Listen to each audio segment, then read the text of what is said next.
안녕하세요. 리치부동산 장준선입니다. 대출규제 발표가 된 지 한 달이 채 못 된 시점입니다. 오늘 말씀드릴 내용은요. 대출규제 발표 이후 부동산 시장의 동향 그리고 이에 따라서 투자 전략을 수립하는 것에 대해서 제 개인적인 생각을 말씀드려 보도록 하겠습니다. 오늘 말씀드릴 내용은 2030 젊은 세대나 어떤 1주택을 보유하면서 약간의 여유 자금을 갖고 계신 분들한테 도움이 될 거라고 생각을 합니다. 먼저 짤막하게 대출규제 발표 배경을 한번 살펴보도록 하겠습니다. 보도자료의 제목을 보면 가계부채 관리 방안입니다. 가계부채가 급격하게 증가를 했기 때문에 관리를 한다는 내용인데요. 가계부채만 증가한 건 아니죠. 핵심적인 내용은 주택담보대출이 증가한 거죠. 주택담보대출이 증가한 요인은 집값이 급등했고요. 급등과 더불어서 매매 거래량도 굉장히 많았고요. 그래서 전체적으로 담보대출이 많았던 겁니다. 그런데 근본 규제의 주요 원인은 사실은 아파트 가격이 급격하게 상승했기 때문이라고 생각을 합니다. 올해 1, 2분기 동안에 강남 3구 하고요. 마용성 지역의 아파트 값이 상상외로 많이 높아졌습니다. 성동구나 마포구 같은 경우에는 주간 아파트 가격 상승률이 역대 최고를 기록했다 하고요. 서울 아파트의 전용 84제곱미터 평균 매매 금액이 14억 중반을 넘어섰다고 합니다. 1년 만에 25%의 가격 상승이 이루어졌죠.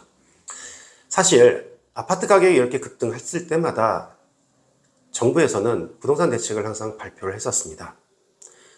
그리고 그 부동산 대책의 발표 결과 지역 간에 서울을 중심으로 해서 주택가격의 양극화는 이미 고착화돼 버린 게 현실입니다.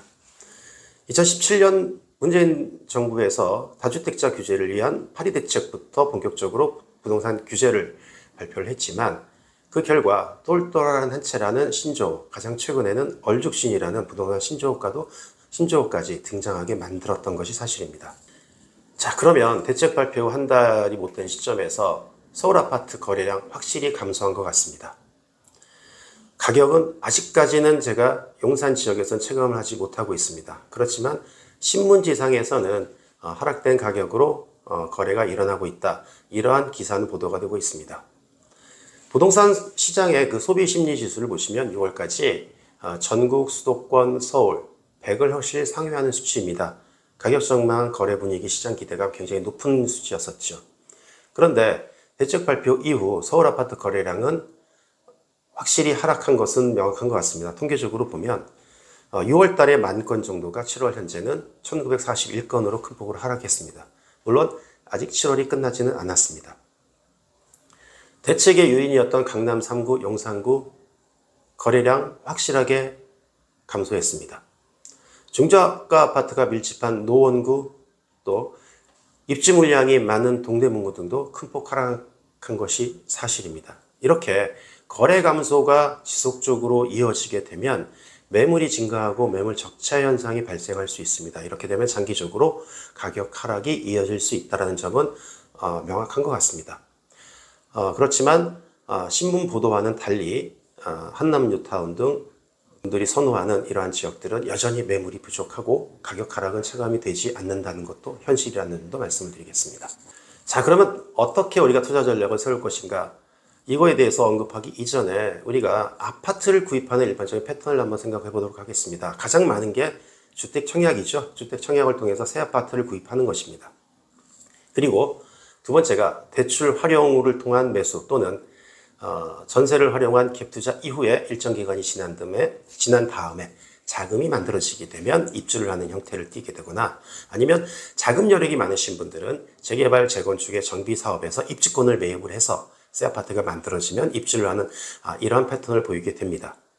자, 그렇지만 서울 등 지역에서는 공급 부족이 만연해서 청약 경쟁률이 상당히 높습니다. 더군다나 서울 분양가는 일반 지역이 평당 4,600만 원, 강남 지역이 6천만 원을 상회하고 있습니다. 굉장히 높은 금액입니다.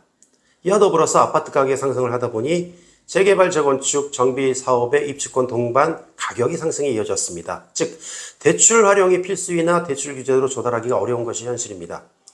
과거에는 LTV라는 단순한 주택담보대출 인정 비율만 적용을 했지만 어느 순간부터 DTI라는 소득 기준을 적용을 했고요. 또 어느 순간부터 DSR이라는 전체 부채를 적용을 했습니다. 그리고 가장 최근의 대책이 6억 원까지 금액을 제한하는 것입니다. 자, 그래서 서울이 실수요자나 서울의 실수요자나 또는 투자자들 같은 경우에는 어떻게 전략을 세울 것이냐. 앞으로 나올 부동산 추가 공급 대책에 정답이 있을 것 같습니다. 지금 대책은 대출 규제를 통한 수요 억제 정책이지만 공급 대책이 반드시 필요하다는 것은 삼척 동자도 다 알 수 있는 내용인데 그 발표 내용에는 재개발, 재건축 등 정비 사업에 촉진을 하는 정책이 반드시 나올 것으로 보여집니다. 근본 대책의 발표의 원인이 되었던 서울 같은 경우를 살펴보면 주택 공급 부족이 만성적입니다. 서울연구원에 따르면요. 연간 적정 주택 공급량은 6만에서 7만이라고 합니다. 양질의 주택 공급이라고 할 수 있는 아파트는 서울 기준으로 약 4만에서 5만 가구가 적정 공급량이라고 하는데요. 2024년도 여기에 훨씬 못 미쳤습니다. 올해에만 4.7만 가구로서 적정 공급량을 충족하고 있지만 내년인 2026년도부터는 2만 5천 가구로 큰 폭으로 감소할 것이 예상이 되고 있다고 합니다. 그런데 이런 공급량 중에서 절반 이상의 비율이 재개발, 재건축과 같은 정비 사업에서 공급한다는 점이 문제입니다.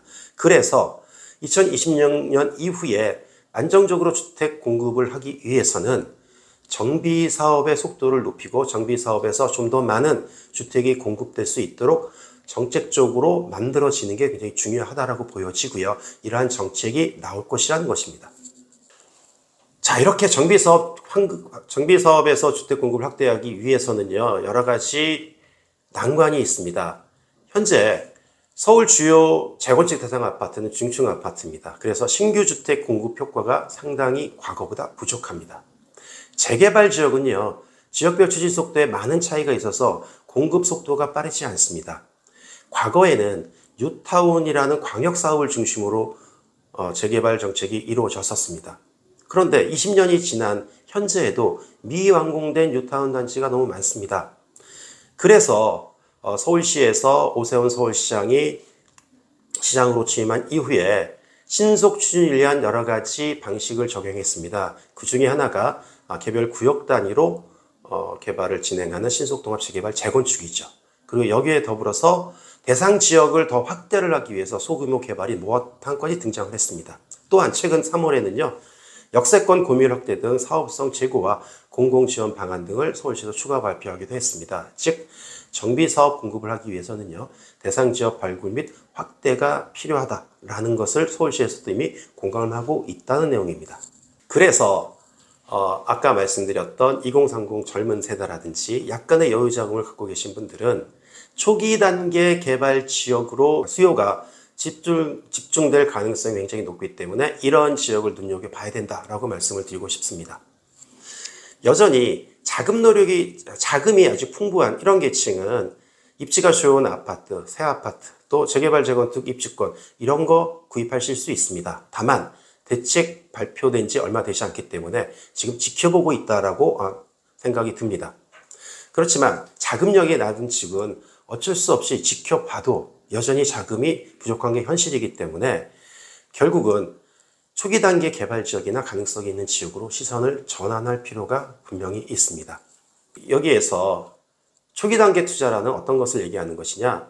재개발 사업은 일반적으로 계획 수립 단계, 사업 시행 단계로 구분을 합니다. 즉 조합이 설립된 전후를 가지고 기준을 하는데요. 최근에는 서울시에서 재개발 사업을 추진하는 그런 내용이 좀 바뀌었습니다. 서울시에서 공모를 하고 주민 요청에 의해서 재개발, 재건축 예정 지역을 선정을 합니다. 그리고 예정 지역 선정 이후에 계획을 수립하고 시행 단계로 진입을 하는 것입니다. 따라서 초기 단계라는 것은 예정 구역 선정 전까지로 볼 수 있다고 말씀을 드릴 수 있겠습니다.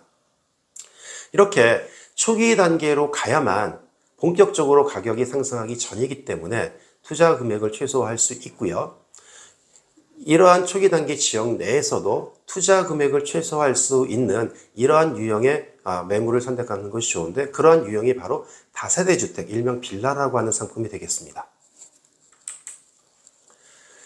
자, 이렇게 개발 지역 등의 초기 단계의 개발 지역의 빌라나 다세대 주택을 투자를 한다면 다른 상품을 투자하는 데 비해서 몇 가지 장점이 있습니다. 첫째가 전세가를 활용한 갭 투자가 가능하다는 점입니다. 대출을 활용을 하지 않아도 되는 것이죠. 부수적으로 말씀을 드린다면 최근 몇 년 동안 빌라에 대한 공급은 상당히 부족했었습니다. 신문에서 많이 보도됐던 전세 사기 등 이런 여파들도 있었죠. 이와 더불어서 사실은 토지 가격 상승 그리고 건축 비용이 급격하게 상승을 했기 때문에 빌라를 공급하기 어려웠던 것이 현실입니다. 이러한 점도 참조를 하시면 될 것 같습니다. 두 번째는요. 주택 구입 패턴에서 제가 청약을 말씀을 드렸는데 청약에 당첨되기 위해서는 가점이 높아야 되고요. 가점이 높기 위해서는 무주택이라는 것은 기본적인 조건입니다. 그런데 최근에 주택 공급 규칙이 개정되었습니다. 공시가격 5억 원 이하의 주택은 무주택으로 인정을 합니다. 그래서 공식 이 빌라를 매입을 하더라도 무주택 청약 자격은 유지할 수 있다는 점이죠. 그래서 두 가지 내 집 마련 전략을 수립할 수 있다는 점이 장점이 되겠습니다. 이 외에도 올해 6월에 6년 단기 임대 사업자를 신설을 했습니다. 종부세, 양도세 이런 중과배제 혜택도 있죠. 또한 신축 소형 빌라 같은 경우에 6억 이하는 주택수에 제외되는 이러한 혜택도 있습니다. 자, 오늘은 간단하게 이러한 투자 전략에 대해서 말씀을 드렸는데요. 추후에는 다시 구체적인 내용을 가지고 영상에서 찾아뵙도록 하겠습니다. 지금까지 리치부동산 장준선이었습니다.